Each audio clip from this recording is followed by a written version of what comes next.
आणि यानंतर एक महत्त्वाची घडामोड अशी या सगळ्या याच्यात बघा की भाजप कार्यकर्ता असलेल्या सतीश भोसले उर्फ खोक्याचे नवीन कारनामे आता समोर येताना दिसत आहेत। खोक्याचं शिरूर जवळील झापेवाडी शिवारात घर आहे आणि त्याचं घर वनविभागाच्या जागेत असल्याचा आरोप केला जातोय। तर खोक्याने त्याच्या स्वप्नातील ग्लास हाऊसही तिथे बांधलंय, ज्यावर भारतीय जनता पार्टी प्रदेश युवा अध्यक्ष असा उल्लेख करण्यात आलेला आहे। खोक्या या घराला ग्लास हाऊस म्हणतो आणि या घरात एसी पासून सगळ्या सुविधा आहेत। इतकंच नाही तर सीसीटीव्ही देखील बसवण्यात आलेले आहेत। खोक्याचं ग्लास हाऊस हे वनविभागाच्या जागेत असल्यानं यावर कारवाई होणार का असा सवाल निर्माण होतोय। खोक्याच्या घराचा आढावा घेतला आमचे प्रतिनिधी सुरेश जाधव यांनी। सतीश भोसले उर्फ खोक्या गेल्या 3-4 दिवसापासून चर्चेमध्ये आहे। 24 तासामध्ये त्याच्यावरती 2 गुन्हेही दाखल झाले। ज्या पद्धतीने अमानुष मारहाण केली होती, त्यानंतर सतीश भोसले उर्फ खोक्या कोण असा प्रश्न उपस्थित केला जात होता। हे त्याचं घर आहे। त्याच्या घरावरती देखील स्पष्ट पद्धतीने लिहिले भारतीय जनता पार्टी प्रदेश युवा अध्यक्ष सतीश निराळे उर्फ भोसले। त्याचबरोबर आपण हे पाहतोय, हे वन विभागाच्या जागेमध्ये हे घर असल्याचा देखील आता दावा केला जातो आणि या संदर्भामध्ये पोलीस प्रशासन देखील कारवाई करणार अशा पद्धतीनं पोलीस निरीक्षकांनी देखील सांगितले। मात्र ज्या पद्धतीने हे घर बांधलेलं आपल्याला या ठिकाणी पाहायला मिळते, याला सतीश भोसले उर्फ खोक्या याला ग्लास हाऊस म्हणायचा आणि त्या पद्धतीच्या सुविधा देखील आतमध्ये दिल्या गेल्याचं देखील बोललं जाते। विशेष म्हणजे याच घरामध्ये आतमध्ये एसी देखील लावलेला आहे। त्याचबरोबर ज्या व्हीआयपीच्या सुविधा असतात त्या सगळ्या व्हीआयपीच्या सुविधा देखील त्यांनी या ठिकाणी लावल्याचा देखील दावा केला जातोय। आपण जर समोर पाहिलं तर समोर सीसीटीव्ही देखील लावण्यात आलेले आहेत। ज्या झोपडीवरती अशा पद्धतीने हे बांधलं गेले, आजूबाजूचा जर परिसर आपण पाहिला तर या परिसरामध्ये जिम साठी जे लागणारं साहित्य ते समोर ते देखील आपल्याला पाहायला मिळतंय। जे व्यायाम करण्यासाठी स्वतंत्र त्यांनी त्याच्यासाठी या ठिकाणी आणल्याचं देखील या ठिकाणी पाहायला मिळतंय। आणि हा जो काही एरिया आहे हा एरिया वन विभागाचा असल्याचा देखील दावा केला जातोय। वन विभागाने तक्रार केली तर इथलची जागा ही खाली केली जाऊ शकते अशा पद्धतीने देखील सांगितलं गेलंय। त्यामुळे एकंदरीत आपण जर बघितलं तर ज्या खोक्याच्या बाबतीमध्ये मोठी चर्चा केली जात होती, त्यानं ज्या पद्धतीने अमानुष मारहाण केली, त्याचबरोबर त्याचे जे वेगवेगळे व्हिडिओ समोर आले, लक्झरी लाईफचे व्हिडिओ समोर आले, ज्याच्यामध्ये पैसे उधळत असतानाचे व्हिडिओ आणि ज्या ठिकाणी एक टी पॉयवरती पैसे उधळत असताना ते हेच घर आहे। याच ठिकाणी आतमध्ये जर बैठक जी रूम आहे त्या ठिकाणी टी पॉयवरती तो पैसे उधळत असताना देखील पाहायला मिळतंय। खोक्यानं निर्माण केलेलं हेच ते ग्लास हाऊस आहे की ज्याला तो व्हाईट हाऊसचा फील मिळेल अशा पद्धतीनं तो ग्लास हाऊस बांधलं गेलेलं आहे असं त्याचं म्हणणं होतं। त्यामुळे एकंदरीत या संपूर्ण प्रकरणावरती आता वन विभागाने तक्रार दिली तर पोलीस प्रशासन कारवाई करणार आहे। जर खोक्यानं अतिक्रमणामध्ये हे घर केलेलं असेल तर ते हे घर देखील आता या ठिकाणाहून त्याला खाली करावं लागणार आहे। कॅमेरा पर्सन सुधीर जाधवसह सुरेश जाधव, न्यूज 18 लोकमत, बीड। पण आता पुन्हा एकदा इतरही घडामोडी अगदी झटपट। कुंभमेळ्यातील पवित्र स्नानावर राज ठाकरेंनी भाष्य केलंय। आपल्या देशातील एकही नदी स्वच्छ नाही, मग कुंभमेळ्यातील गंगेचं पाणी कोण पिणार असा प्रश्न राज ठाकरेंनी विचारला। आत्ताच कोरोना गेलाय, श्रद्धेला काही अर्थ आहे की नाही, अंधश्रद्धेतून जरा बाहेर पडा असं राज ठाकरे म्हणाले। राज ठाकरेंच्या कुंभमेळ्याबाबतच्या विधानानंतर मंत्री गिरीश महाजनांनी प्रतिक्रिया दिली आहे। कुंभमेळ्यात स्नान करणं ही अंधश्रद्धा नसून आपली धार्मिक परंपरा असल्याचं प्रत्युत्तर गिरीश महाजन यांनी दिलं। राजकारण्यांनी महाराष्ट्राचा चिखल केला, एकमेकांमध्ये वाद लावण्याचे प्रयत्न सुरू आहेत अशी टीका राज ठाकरेंनी केली। सोशल मीडियातून टाळकी भडकवण्याचं काम सुरू आहे असं राज ठाकरे म्हणाले। मनसेतील माणसं एकत्रित कशी राहतात हा अनेकांना पडलेला प्रश्न आहे। राजकीय फेरीवाले आपल्या पक्षात नाहीत, आपल्याला राजकीय फेरीवाले उभे करायचे नाहीत, आपण खणखणीत दुकान बांधू असं म्हणत राज ठाकरेंनी इतर पक्षांवर हल्लाबोल केला। पक्षातील प्रत्येकाचं काम 15 दिवसांनी तपासलं जाणार आहे, कामात दिरंगाई केल्यास पदावर ठेवणार नाही असा इशारा राज ठाकरेंनी पदाधिकाऱ्यांना दिला। महिला दिन सर्वात मोठा दिवस आहे कारण तो 8 मार्चला सुरू होतो आणि पुढच्या वर्षी 7 मार्चला संपतो। हा महिला दिन खरं तर जिजाऊ साहेबांच्या नावाने ओळखला गेला पाहिजे अशी मागणीही राज ठाकरेंनी केली। पालघरच्या तारापूर जवळील पुड्यांच्या तलावात हजारो मृत माशांचा खच आढळून आला। MIDC मधील कंपन्यांमधील केमिकलयुक्त पाणी तलावात सोडल्यानं माशांचा मृत्यू झाल्याचा संशय व्यक्त करण्यात येतोय।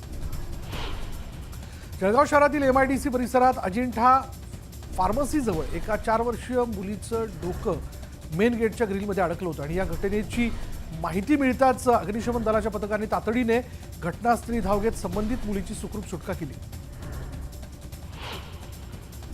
जळगाव जिल्ह्याचं तापमान 10 मार्च नंतर 40 अंशांच्या घरात जाण्याची शक्यता हवामान तज्ज्ञांकडून व्यक्त करण्यात आली आहे।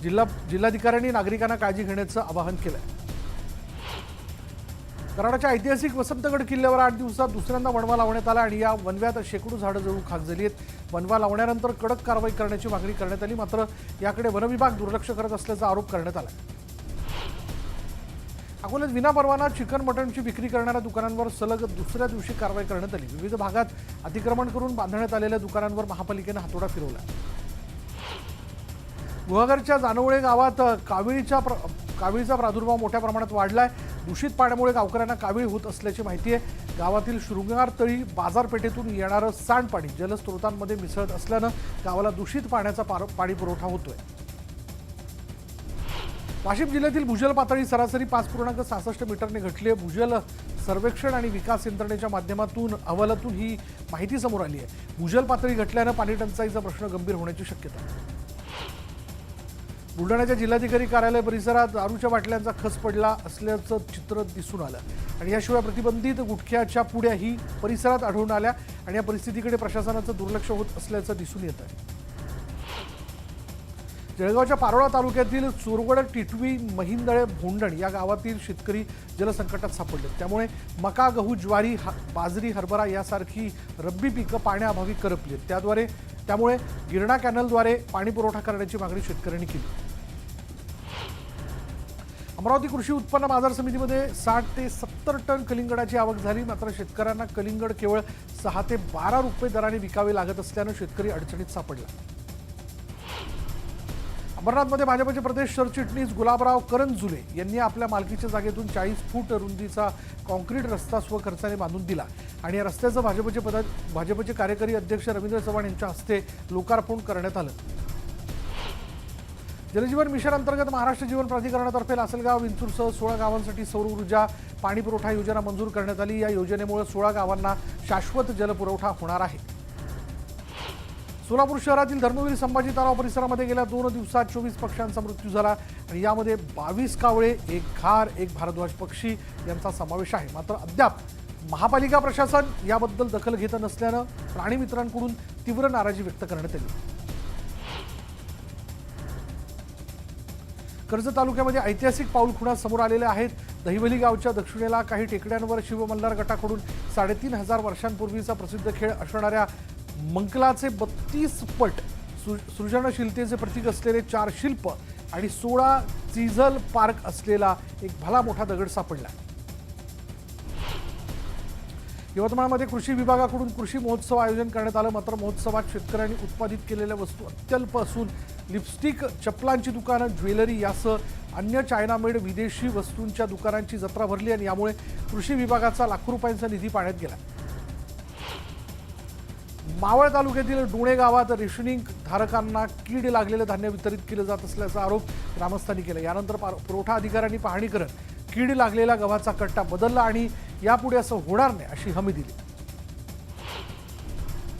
वाशिम बाजार समितीमध्ये चियाची मोठ्या प्रमाणात आवक होते आणि चियाला 12,500 रुपयांचा प्रति क्विंटल दर मिळतोय. मात्र व्यापाऱ्यांकडून चियासाठी वापरल्या जाणाऱ्या प्लास्टिक बारदाण्याच्या वजनाद्वारे शेतकऱ्यांची लूट होत असल्यानं चिया उत्पादक शेतकऱ्यांनी नाराजी व्यक्त केली.